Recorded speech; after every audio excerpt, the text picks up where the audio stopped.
नमस्कार everyone, this is doctor Divyani Jogi. आज हम बनाने जा रहे हैं एक ऐसी रेसिपी गोंद के लड्डू। अब देखिए, गोंद में काफ़ी सारे मात्रा में कैल्शियम मैग्नीशियम है। दूसरा, अगर आपकी गट हेल्थ में इश्यू हो रहा है, अगर आपकी इम्यूनिटी कम हो रही है, अगर एनी जॉइंट्स पेन अगर आपको लग रहा है और बूस्टिंग इम्यूनिटी करनी है, तो ये गोंद का laddoo very beneficial for your body.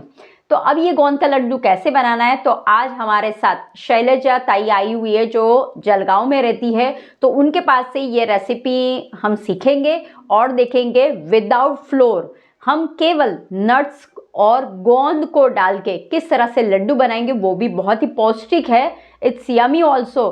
तो चलिए फिर देख लेते हैं।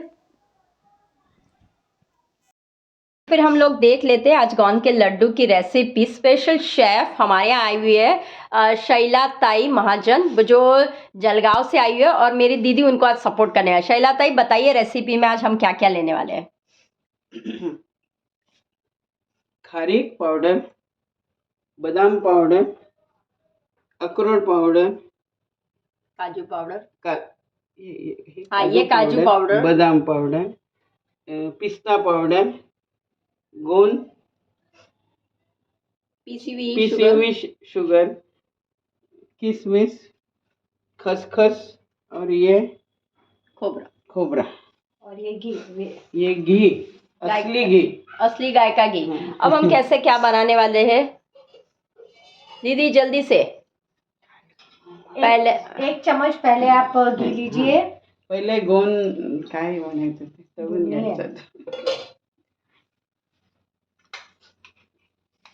पहले गोंद को थोड़ा सा डालिए। तापलं का? अब देखिए, घी में हम गोंद डाल रहे हैं। थोड़ा थोड़ा सा ही गोंद आपको डालना है। जैसे ही गोंद फूल जाएगा उसके बाद निकाल देना है आपको।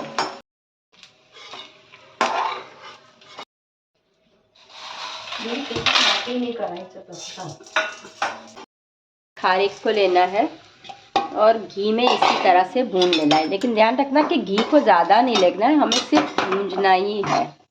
ज़्यादा नहीं भूनना है, थोड़ा सा इसका मॉइस्चर निकाल देना है और उसको कोटिंग घी का लगा देना है। यहाँ पे आप देख सकते हो कि हमने गोंद को अच्छी तरह से स्मैश कर लिया है। इस तरह से गोंद को आपको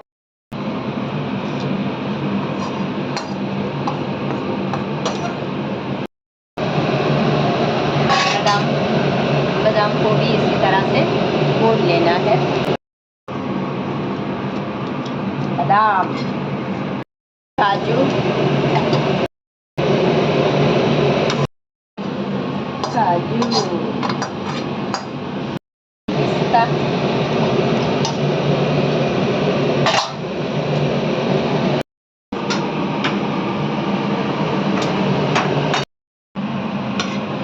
पिस्ता,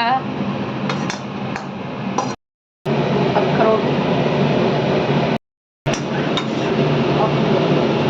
जब आप अखरोट को ऐसे करते हो घी में, तो देखिए जो अखरोट पहले ऐसा पाउडर था, अब जब आप करते हो तो देखिए इस तरह से गोला गोला हो जाएगा। अखरोट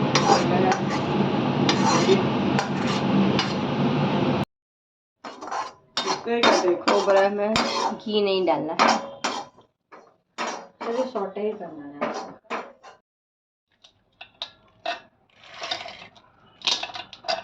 और गरम नहीं है ना?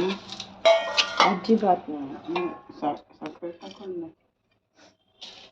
जब आप ये मिक्स कर रहे हो तभी बाद में किशमिश डालना है, और ये बहुत गरम नहीं होना चाहिए नीचे का, तभी ये शक्कर भी डाल देनी है, पीसी हुई खड़ी शक्कर।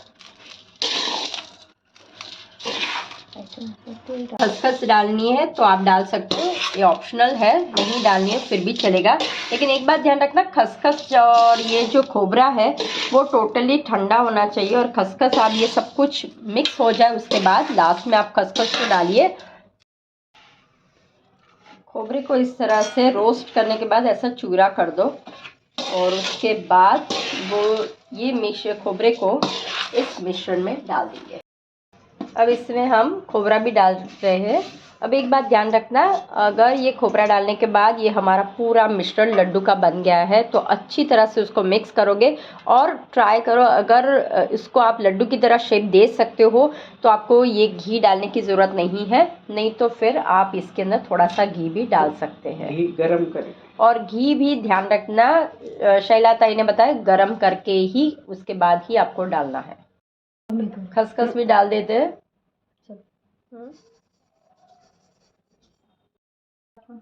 थोड़ा टाइम घी थोड़ा थोड़ा डालिए, अजून थोड़ा। अगर लगता है तो ही आप डालिए। गरम घी है तो थोड़ा सा आप ध्यान रखिए लड्डू बनाते समय। बट ये ध्यान रखिए कि जब आप सारे नट्स को मिक्स करते हो और फिर खोबरा भी आता है सब, तो अरोमा इतना खुशबूदार, और ये लड्डू अगर नहीं भी ऐसा गया ना, ऐसा ही पाउडर भी खाने की इच्छा हो जाती है।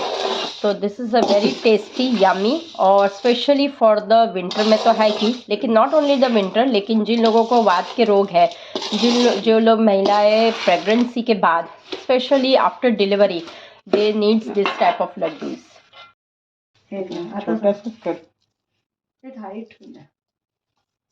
अगर देखिए इस तरह से अगर लड्डू बन जाता है, हाँ, दो हाथ से, ये टिपिकल वे ना महाराष्ट्रन स्टाइल। यस, ये देखिए अगर इस तरह से लड्डू बन जाता है तो दैट्स इनफ, घी डालने की ज़रूरत नहीं है। चलिए फिर लड्डू बना लेते हैं।